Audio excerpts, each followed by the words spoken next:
The ruins of Drax 7 stretched out like the carcass of some long-dead beast, its remains gnawed on by scavengers. Once a thriving industrial hub, the planet had fallen into decay, the victim of its own greed. The great Selvan conglomerate had built its empire here, manufacturing weapons, cybernetics, and all manner of technological abominations. But when war came knocking, when rival factions bled the stars red with their endless hunger for power, Drax 7 became an afterthought. It had been bombed, blockaded, abandoned. What was left now was a graveyard of industry where only the desperate remained. Mercenaries, slavers, and those too poor or too foolish to escape before everything collapsed. And yet, even in this dying world, Ronan Carter walked without fear. Dressed in a reinforced tactical jacket, his weapon strapped securely to his thigh and back, he moved like a man who owned the shadows. His expression was unreadable beneath the scruff of his unshaven jaw, but his eyes, sharp and alert, missed nothing. He wasn't here by choice. He never was. A job had brought him to this forsaken world. Fuel cells, stolen from a black market transport, were rumored to be hidden somewhere in this sector. Someone had paid him to retrieve them, no questions asked, simple enough. A quick in and out. Except Drax 7 had a way of pulling people into its misery. That's when he heard the voice. A weak, ragged plea for help. Ronan stopped. His first instinct was to ignore it. He wasn't a hero, never had been. He did what was necessary, nothing more. But something about the sound, it wasn't just weak, it was resigned, like whoever was calling out wasn't expecting an answer. He exhaled through his nose. Every damn time, he muttered before turning toward the sound. The building he entered had once been a processing plant, judging by the rusted conveyor belts and shattered containment units. The air was thick with the smell of burnt metal and decay. Something lurched in the darkness, skittering away as his boots crunched over broken glass. Then he saw it. A cage. It was crude and rusted, the metal bars barely holding together, yet still strong enough to serve its cruel purpose. Inside, hunched in the filth, was a figure. She was small, fragile, and bound in shackles far too large for her slender wrists. Her skin, a deep, unnatural green, was marred with scars, some fresh, others ancient.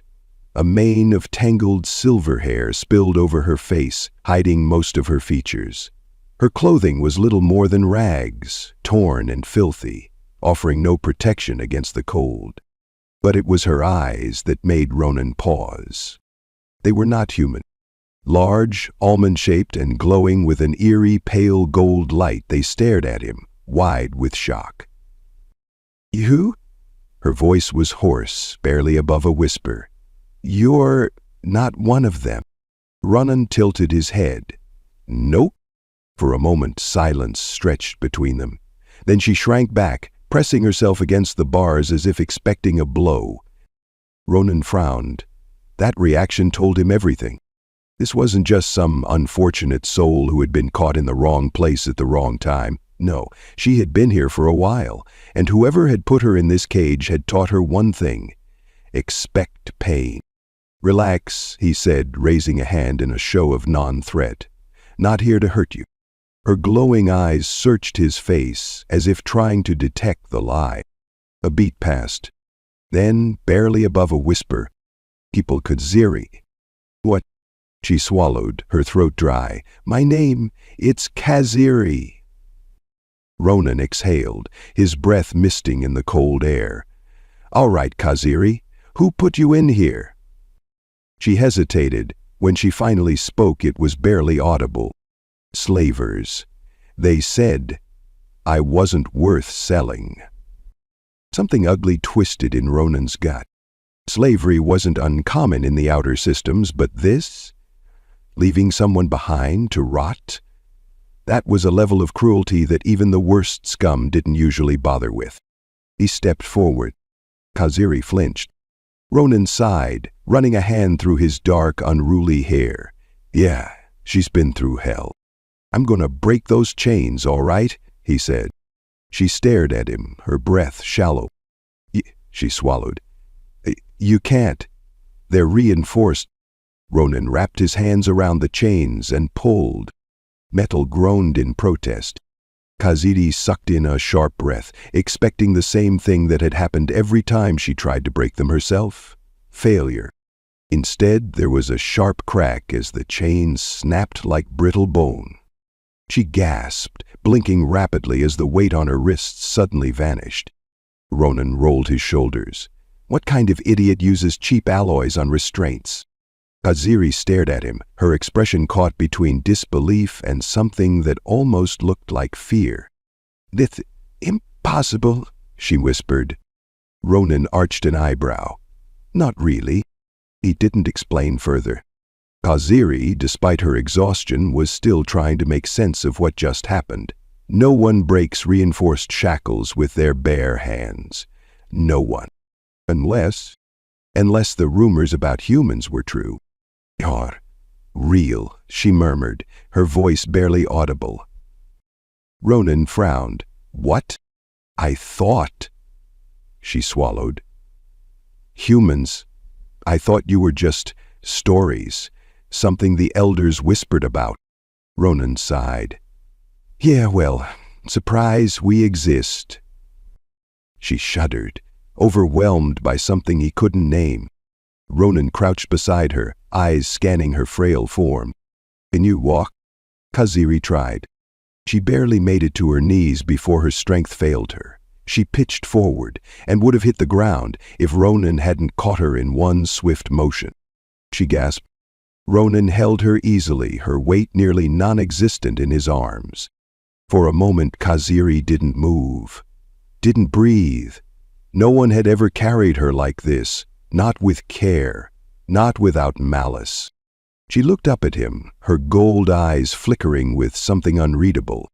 "Where are you taking me?" "Somewhere that isn't here," he said simply. And for the first time in her life, Kaziri felt safe. Because a human had found her. And everything was about to change. Kaziri woke to warmth. It took her a moment to register the sensation, to convince herself she wasn't dreaming. The heat wrapped around her like a protective cocoon, easing the ache in her bones. For the first time in... how long had it been? She felt neither cold nor pain pressing in from all sides. She blinked, adjusting to the dim lighting. She wasn't in a cage anymore. The hard metal bars had been replaced by a real bed, albeit a stiff one, with coarse but clean sheets. A soft hum vibrated beneath her, rhythmic, steady. A ship. Her breath hitched. She tried to sit up, but her muscles rebelled. Weakness clung to her like chains, refusing to let go. "Easy," a voice said. Kaziri flinched. Her gaze darted toward the source, the human. Ronan Carter leaned against the doorway, arms crossed, watching her with unreadable eyes. He was no longer wearing his jacket, leaving only a dark, fitted undershirt that exposed the strength in his arms. A blaster sat holstered on his hip, close enough to draw in an instant, but relaxed enough to suggest he wasn't expecting trouble. "You're safe," he added. Kaziri's mind screamed at her not to trust him. Yet, she was here, alive, not locked away. That had to mean something. Her throat felt like sandpaper. "Where?" "My ship," Ronan said simply. "The Black Star. Decent little transport, nothing fancy." Kaziri forced her lips to move. "You took me? You weren't exactly in a position to walk out on your own." She clenched her fingers into the blanket. "Why?" Ronan's expression didn't shift. "Figured leaving you there was a shitty thing to do." She blinked. That was it? No grand explanation, no hidden motive, just because? That didn't make sense. "You didn't have to," she said, her voice barely above a whisper. "Nope." "And what?" Ronan exhaled, rubbing a hand over his face. "Look, I didn't plan on adopting a stray, but I don't make a habit of walking past dying people and pretending I didn't see them. You think that's weird, fine, but that's how humans do things." Kaziri had no answer for that. She had spent her life surrounded by cruelty, by those who saw kindness as weakness, who took pleasure in others' suffering. No one had ever helped her without expecting something in return. No one. Until now. She studied him, searching for the lie, for the moment he would drop the act and reveal his real intentions. But all she found was exhaustion, the kind that settled into a man's bones after too many fights and too little sleep. "How do you feel?" Ronan asked. Kaziri hesitated. "I don't know." That was the truth. Her body still ached, but it was a different pain, a healing one, not a dying one. The hunger that had gnawed at her insides was dulled, not gone but manageable. And there was warmth. She hadn't felt warmth in so long. "Figured you'd need food," Ronan said. "Didn't know what your kind eats, so I guessed. Made soup. Can't go wrong with soup." She stared. "He cooked?" He jerked his thumb toward the table near the bed. A steaming bowl sat there, the scent making her stomach tighten painfully. Her body wanted it, but her mind hesitated. She knew how this went. Food was a bargaining chip. You ate only if you pleased your captor. Ronan must have caught her expression because he sighed. "It's not poisoned. It's not a trick. You eat because you're hungry. End of story."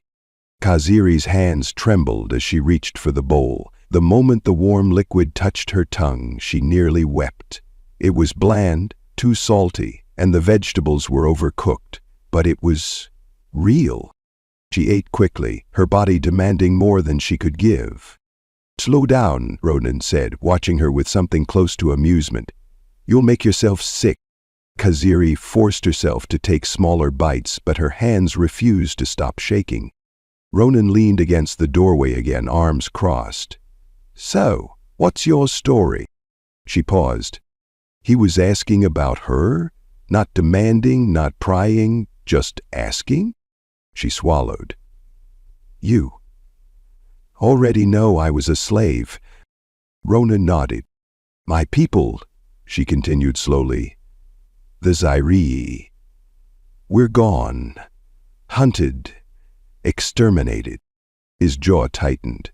"By who?" She let out a bitter breath. "No one knows. Or if they do, they don't care. We were labeled a genetic aberration." Ronan frowned. "Dangerous how?" Kaziri hesitated. "My kind, we were different," she said. "We could see things others couldn't, feel things. Some called it instinct, others called it unnatural." Ronan processed that. "Some kind of psychic ability?" Kaziri shrugged. "I never got the chance to understand it. Before I could even learn what I was, they took me." Ronan leaned back, his gaze unreadable. "How long?" "Since I was a child." Silence stretched between them. Ronan ran a hand through his hair, exhaling sharply. "Damn!" That was all he said. No false sympathy, no empty platitudes, just damn.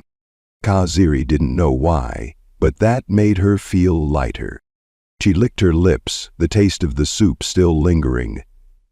"You're not what I expected," Ronan snorted. "Yeah, I get that a lot." She tilted her head. "You're human. Why aren't there more of you?" Ronan's expression darkened slightly. "We're not exactly the galaxy's favorite species," he said. "We don't fit neatly into the civilized boxes everyone else built. Too unpredictable, too stubborn, too human." Kaziri considered that. It made sense. She had heard whispers of humans, wild, untamed creatures, creatures that didn't break. She believed it now. Ronan pushed off the wall. "Get some rest. You need it." Kaziri hesitated. "You're not locking me in?" Something flickered across his face. "You're free, Kaziri. What you do with that is up to you." He turned, heading toward the door. Before he left, Kaziri spoke, her voice barely above a whisper. "Thank you." Ronan paused, then gave a small nod. As the door slid shut, Kaziri curled beneath the blanket, staring at the ceiling, her mind spinning. For the first time in her life, she had a choice. And it terrified her. The warning hit Ronan's console like a punch to the gut. A bright red bounty notice flashed across the screen, the words bold and undeniable. Bounty issued Ronan Carter 25000, credits dead or alive. He swore under his breath, rubbing the tension from his forehead. This was worse than he'd expected. A bounty this high wasn't just a punishment, it was a message. The slavers wanted everyone to know that stealing from them wasn't just a crime, it was suicide. Ronan shut the alert down, sighing as he leaned back in his seat. Drag 7 had been a risk, but he hadn't expected this level of fallout. He had pissed off dangerous people before, but a 250,000 bounty? That wasn't standard revenge. Someone out there wanted him dead, and they wanted it badly. He barely had time to process before he heard the faint rustling behind him. Kaziri. She stood in the doorway of the cockpit, her silver hair still damp from the shower, wearing one of his oversized shirts. The bruises on her arms had faded slightly, but her golden eyes held a flicker of concern. "You're frowning again," she said quietly. Ronan let out a tired chuckle. "You keep saying that like it's a crime." Kaziri stepped closer. "It's different this time." Ronan didn't reply. She was too perceptive. Even after everything, after a life of being treated as less than nothing, she could still read people. That was dangerous, but also useful. Instead of answering, he spun his chair to face her. "Someone put a bounty on me," he said. Her fingers twitched at her sides. "Because of me?" "No, because of them." His voice was firm. "They don't like losing. That's all this is."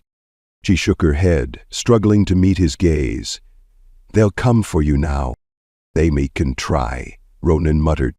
Kaziri stared at him, her golden eyes filled with something he couldn't quite place. "You're not afraid," she whispered.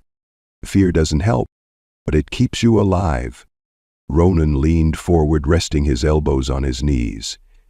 "Listen, I've been in worse situations. I get out of them the same way every time, by not panicking. If I stop to be scared, I'm already dead." Kaziri chewed on her lip, digesting his words. Then, quieter, she said, "Humans don't make sense." Ronan smirked. "We get that a lot." Kaziri hesitated, as if debating whether to say something else, but before she could, alarms blared. Ronan's attention snapped to the console. His stomach sank. "What?" Kaziri asked, instantly alert.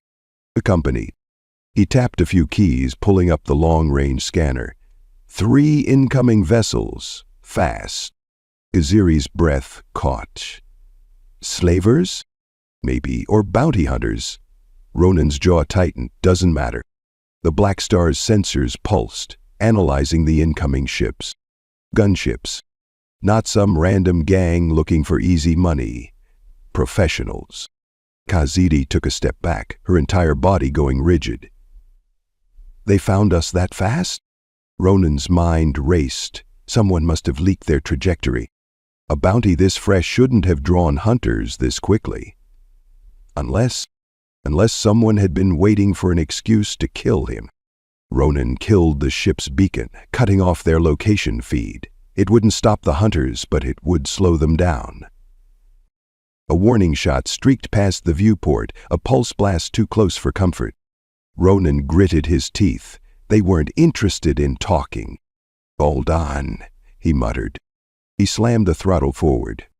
The Black Star dove hard, engines screaming as it veered off course. Plasma rounds cut through the dark, barely missing them. Kaziri gripped the back of his chair. "Are you insane?" "Completely," Ronan shot back. The enemy ships pursued, their thrusters glowing like angry stars. Kaziri's fingers tightened. "What's the plan?" "Make them regret this." Another barrage of plasma rained down. The ship rocked violently. Ronan swore under his breath. "Shields won't hold forever," he muttered. "And then do something." Ronan's hands flew over the controls. He adjusted stabilizers, cut the thrusters for half a second, just long enough to let gravity pull them down. The enemy ships weren't expecting it. One of them overcompensated, veering too hard to correct course. It spun out. "Oh, down," Ronan muttered. Kaziri stared at the wreckage on the screen. "How did you—" "They always overcorrect," Ronan said simply. The remaining two ships weren't deterred. They stayed locked onto him, relentless. Kaziri's breathing hitched. "They're still on us." I noticed. A pulse round grazed the hull, sending a warning light flashing across the console. Ronan yanked the controls, sending the Black Star into a sudden, brutal flip. Kaziri nearly flew out of her seat. The enemy ships shot past them. Now they were the ones being hunted. Ronan fired. Twin plasma cannons roared to life. One of the enemy ships exploded, torn apart by the sheer force of the blast. The last ship panicked. Ronan could tell by the way they started jerking erratically, desperate to escape. Too late. Another precise shot. Another wreck. Silence. The Black Star drifted, smoke curling from the engines, but still intact. Kaziri stared at the destruction outside the viewport. "You just took down 3 ships." "Yep. By yourself. Technically you were here yelling at me, so that counts as teamwork." Kaziri let out a breathless laugh, a real one. Ronan turned to her, his expression unreadable. "You okay?" She hesitated, then nodded. He studied her for a moment longer before leaning back in his seat. "Welcome to life with me, kid. It's never boring." Kaziri's gaze drifted back to the debris floating outside the viewport. For the first time in her life, she wasn't helpless. And she had a human to thank for that. The ship was still vibrating from the battle. The scent of overheated circuits and scorched metal lingered in the air. Ronan exhaled sharply, fingers drumming against the console. The Black Star had survived the fight, but she was wounded, just like him. Kaziri sat across from him in the cockpit, eyes fixed on the viewport. The wreckage of the bounty hunter's ships still floated like broken bones against the void. Her expression was unreadable, but Ronan could see the tension in her shoulders, the way her fingers curled into her borrowed sleeves. "You all right?" he asked. She blinked, as if pulled from deep thought. "I don't know," she admitted. Ronan leaned back in his chair. "You're free now."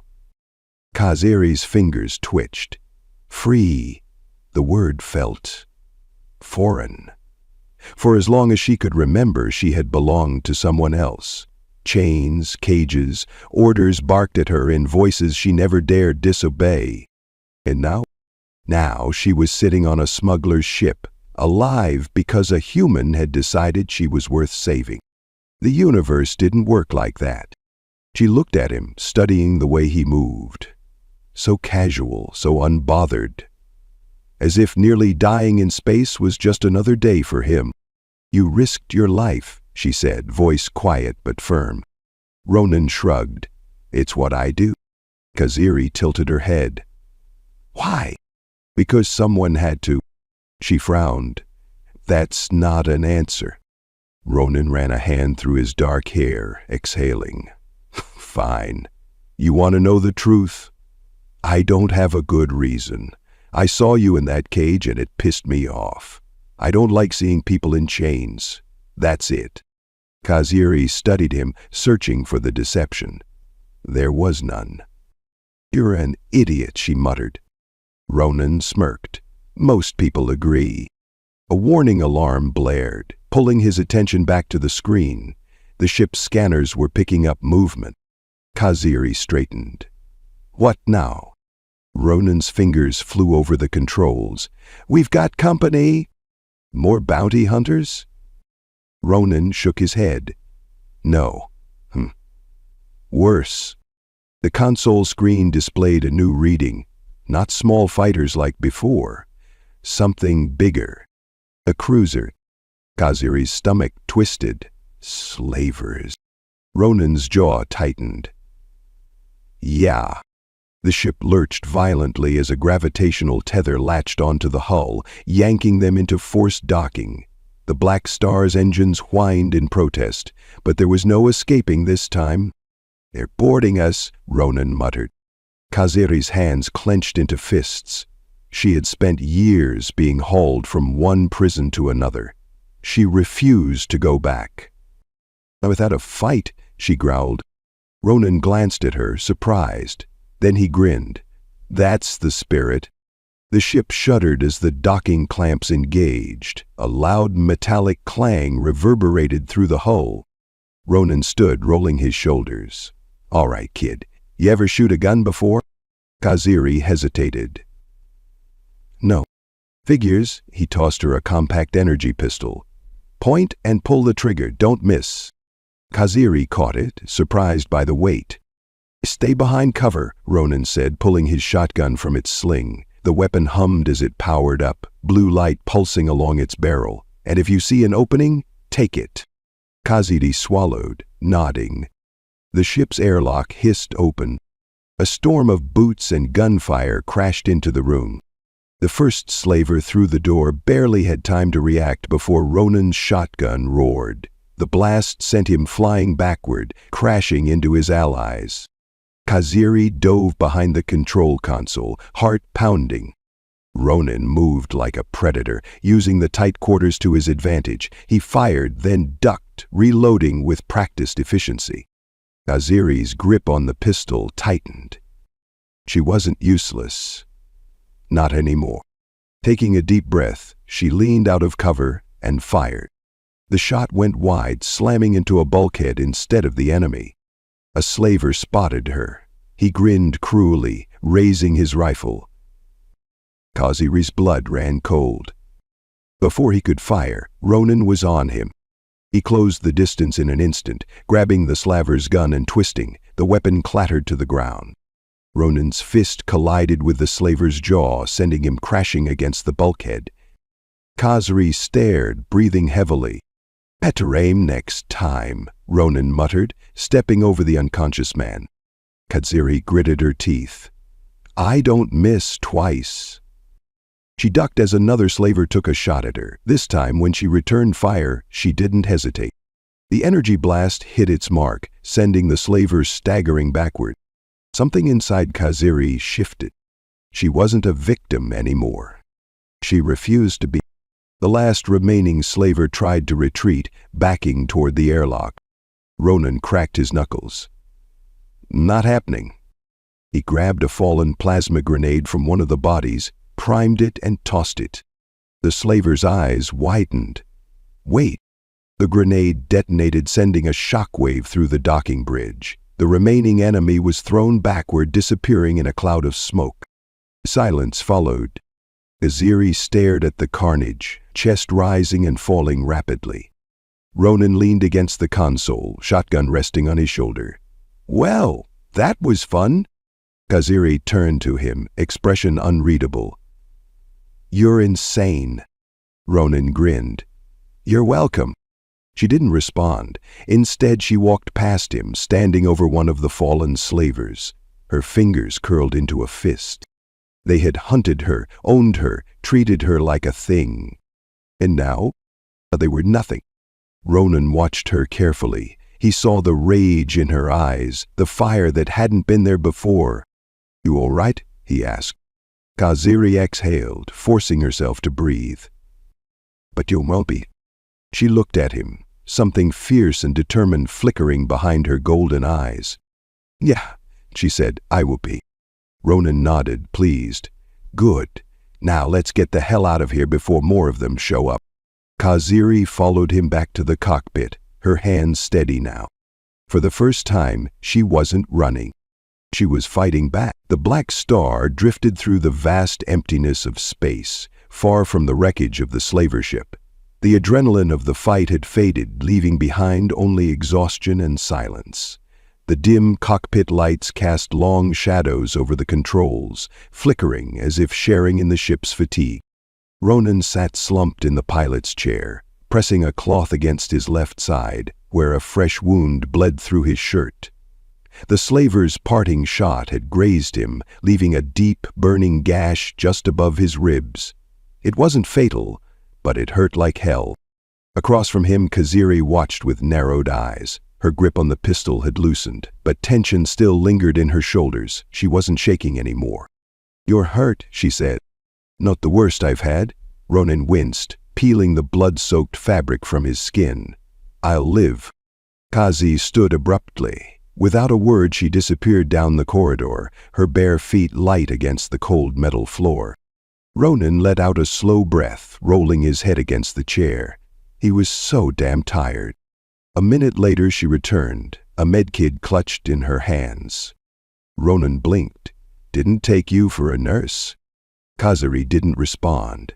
She knelt beside him, popping open the case and rummaging through the supplies with quick, practiced hands. Her movements were precise, almost too familiar. "Where'd you learn first aid?" he asked. Kaziri hesitated, then muttered, "Slaves are taught to mend their owners before themselves." Ronan's stomach twisted. Kaziri ignored his silence, pulling out a small vial. "This will burn." "Great." Before he could brace himself, she poured the antiseptic directly onto the wound. Ronan hissed a sharp curse, his muscles locking from the pain. Kaziri didn't flinch. "Told you." Ronan let out a strained breath. "Remind me not to piss you off." She gave him a look. "I don't think you know how to do that." Ronan chuckled, the sound rough but genuine. She was getting comfortable. That was a good sign.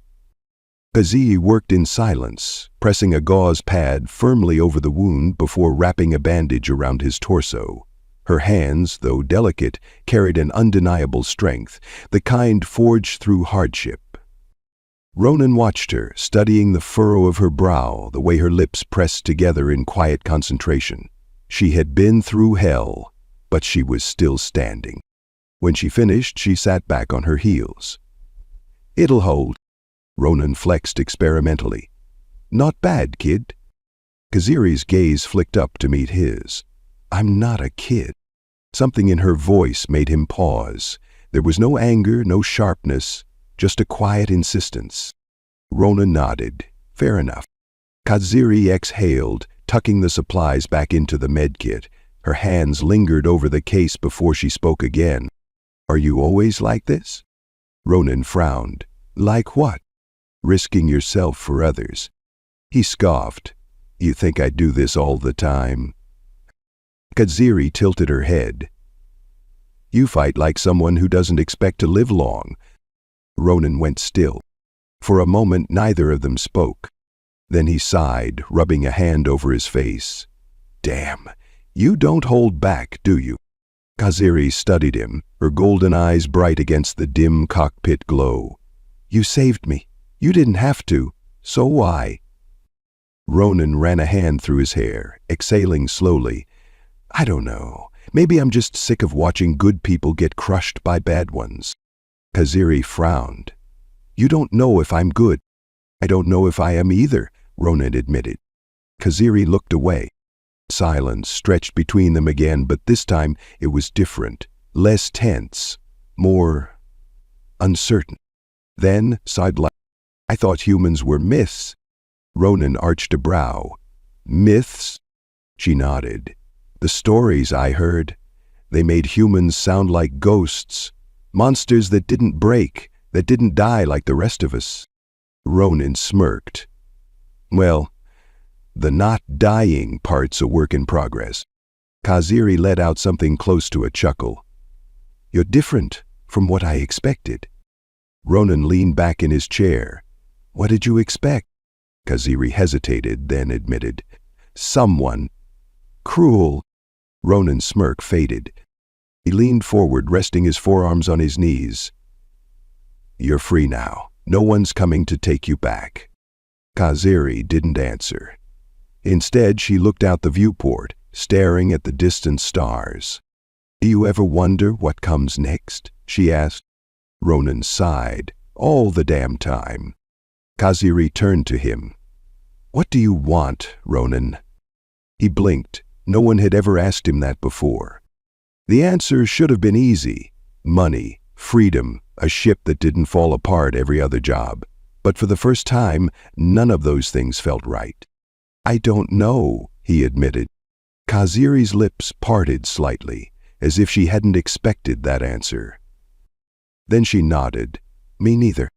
Ronan looked at her, really looked at her, the way the starlight reflected in her eyes, the way she sat closer now than she had before.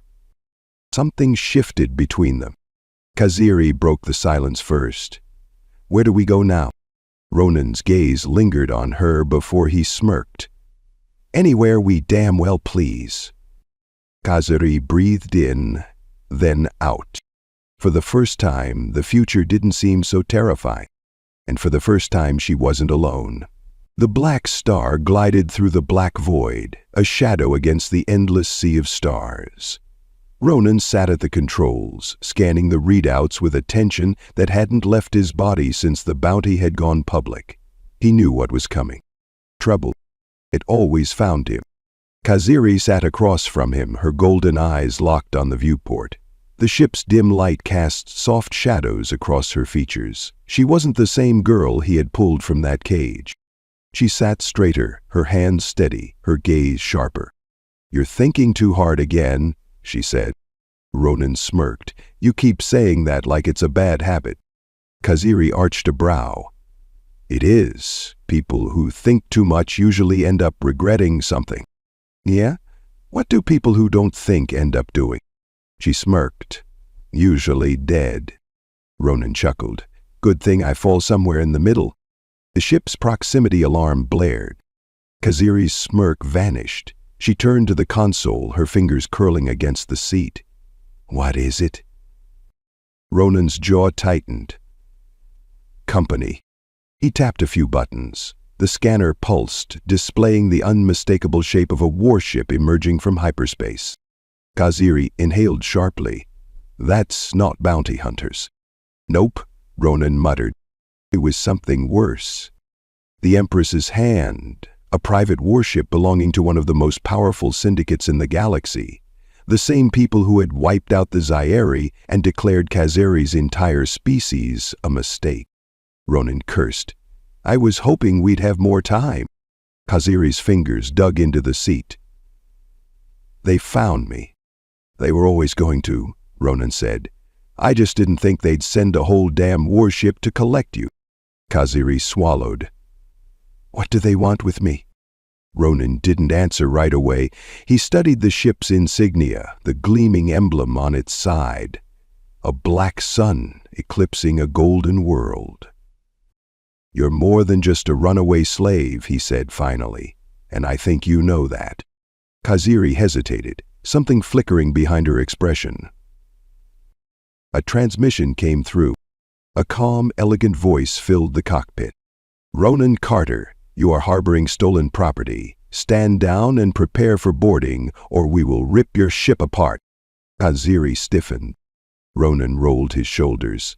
"You'd think slavers could at least pretend to be polite." Kazuri's breathing turned shallow. "They'll take me back. They'll—" Ronan reached over, gripping her wrist firmly. "No, they won't." Her breath hitched. "You're not property," he said, his voice steady, firm. "And I don't hand over people. Ever." The warship's turrets powered up, glowing like a storm waiting to break. Kaziri tore her gaze away from the viewport. "We can't win against that." Ronan smirked. "Good thing I don't plan on fighting fair." He slammed the throttle, sending the Black Star into a sharp dive. The ship's engine screamed in protest, cutting dangerously close to the warship's underbelly. The enemy fired. Blue energy streaked past the hull, missing by inches. Kaziri clutched the seat, her pulse racing. "This is your plan?" More like a very enthusiastic improvisation. Ronan jerked the controls, spinning the ship into a tight roll as another blast barely grazed them. The Black Star was fast, but not invincible. "They're locking onto us," Kaziri warned. "Not for long," Ronan growled. He flicked a switch. The ship's countermeasures activated, deploying a cluster of electromagnetic mines directly into the warship's path. A beat of silence. Then impact. The mines detonated in a flash of blinding blue light, disrupting the warship's tracking systems. The scanners flickered wildly, the massive ship struggling to adjust. Kaziri's eyes widened. "You just blinded them." "Temporarily," Ronan muttered. We need a real exit plan. Kaziri's mind raced. The warship wouldn't stay disoriented for long. They needed more than a head start. She turned to Ronan, something fierce in her expression. "Take us into the asteroid field." Ronan blinked. "The hell kind of idea is that?" "They won't follow. Because it's a death trap." Kaziri's jaw tightened. "Not for me." Ronan studied her. Kaziri wasn't asking, she was deciding. Something shifted between them. Ronan exhaled. "All right. Hope you're right." He yanked the controls. The Black Star veered hard, diving toward the jagged belt of asteroids ahead. Chunks of frozen rock and debris spun wildly, colliding into each other like angry gods waging war. The warship hesitated. Kaziri watched, her fingers gripping the console. "They're not moving." Ronan arched a brow. "Told you, they're not dumb enough to follow us." Kaziri let out a shaky breath. "Then we're safe." "For now," Ronan muttered. The warship loomed in the distance, unable to pursue. The asteroid field was too unpredictable, its gravity wells and shifting debris a natural fortress. Ronan leaned back, letting out a low chuckle. "Well, that was fun." Kaziri didn't laugh. She stared at the warship, her golden eyes burning with something new. "They'll never stop," she whispered. Ronan watched her carefully. "Then we don't stop either." Kaziri turned to him. For the first time, she wasn't afraid. For the first time, she was angry. Ronan smirked. "You got that look." Kaziri raised a brow. "What look?" "The one people get when they stop running." Kaziri inhaled slowly.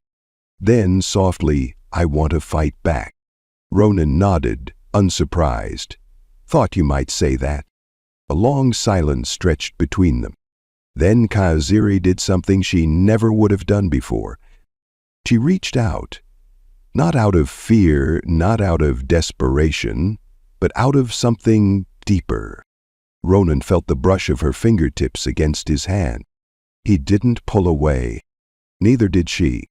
They weren't just survivors anymore. They were a problem the galaxy would never see coming. The Black Star floated at the edge of the asteroid field, battered but standing. The warship behind them remained distant, a looming reminder that this fight was far from over. Kaziri stared at it from the viewport, her golden eyes steady. A week ago she would have trembled at the thought of facing them. A week ago she would have been running, waiting for the inevitable. Now she wasn't afraid. She turned to Ronan, who was seated at the controls, fingers drumming lazily against the console. His wound was still healing, but he acted like it was nothing. He always did. "You really don't feel pain like normal people, do you?" she asked. Ronan smirked. "Pain's a great motivator." Kaziri rolled her eyes, but smiled. His smirk faded slightly as he glanced at the scanner. "They're waiting." "For what?" "For us to slip up, for backup, for orders from whoever sent them." Kaziri exhaled. "They won't stop, will they?" Ronan shook his head. "Not until you're dead or back in a cage." Her fingers clenched into fists. She had spent her entire life being someone's property, waiting for the next master, the next set of chains. She had been powerless, a pawn in someone else's war. Not anymore. "We need to fight back," she said. Ronan studied her for a long moment. "That's not just anger talking, is it?" Kaziri met his gaze, her jaw tight. "No." Ronan leaned back, crossing his arms. "All right then. You want to start a war?" "I want to finish one." Ronan chuckled. "Damn, I was hoping you'd say that." He stood, rolling his shoulders. "First step, we find out why they want you so badly. If they're willing to throw a warship after us, you're more than just an escaped slave." Kaziri frowned. "I've told you everything I know." Ronan shook his head. "Not everything, not yet." Kaziri hesitated. There were gaps in her memory. She had always assumed it was trauma, the result of too much pain, too many years spent locked away. But what if it was something else? All right, she said, where do we start? Ronan grinned. With someone who hates these bastards as much as we do. They landed on Vorinth 9, a hidden moon deep in neutral space. It wasn't much, just a dusty rock with barely enough atmosphere to sustain life. But it had something more important than air. A contact. The man waiting for them in the underground outpost was old, scarred by war, with cybernetic arms that looked like they had seen 1,000 battles. Ronan Carter, he grumbled, you really know how to piss off the right people. Ronan smirked. Keeps life interesting, Varric. Varric turned his one organic eye toward Kayseri, his expression shifting. He didn't see a runaway slave. He saw something more. You're one of them, he murmured. Kayseri stiffened. What of what? Varric exhaled. The Zayei weren't just hunted. They were erased. Someone out there decided they were a threat to the balance of power. Kayseri swallowed. Why? Varric's cybernetic fingers tapped against the table. Because your people weren't just different. They were evolutionary perfection. They saw patterns where others didn't. They had instincts that couldn't be trained, abilities that couldn't be controlled, and someone decided that was too dangerous. Kazi felt the words settle into her bones, the weight of them making it hard to breathe. "Are me alive?" she asked. Varric sighed. Maybe you were meant to be studied. Maybe they were waiting for you to grow into whatever power they feared. His gaze darkened. Or maybe you were meant to die quietly, forgotten, like the rest. Ronan's jaw tightened. Well, that plans out the airlock now. Varric nodded. Yeah. And now, they'll come at you harder. Kayseri met Ronan's gaze. Then we hit first. Ronan grinned. Damn right. The Black Star was fully repaired, stocked with supplies and armed for war. The bounty still loomed over them, but something had changed. Kayseri wasn't just running anymore. She was choosing to fight. As Ronan ran final checks, Kayseri stood beside him, watching the stars outside the viewport. Do you regret it? She asked. He glanced at her. Regret what? Saving me. Ronan huffed. You kidding? This is the most fun I've had in years. Kayseri laughed, a real, unguarded sound. She turned to face him fully. I never got to choose anything before. You're choosing now. She nodded. And I choose this. I choose to fight. Ronan's smirk softened into something else. Something real. Then let's make some trouble, he said. Kayseri held out her hand, not as a plea, not as a question, but as a promise. Ronan didn't hesitate. He took her hand, gripping it firmly. The warship still hunted them. The galaxy was still broken. But for the first time, Kayseri wasn't afraid of what came next. For the first time, she wasn't just surviving. She was living. And with a human by her side, she was ready for whatever came next. The end. For now.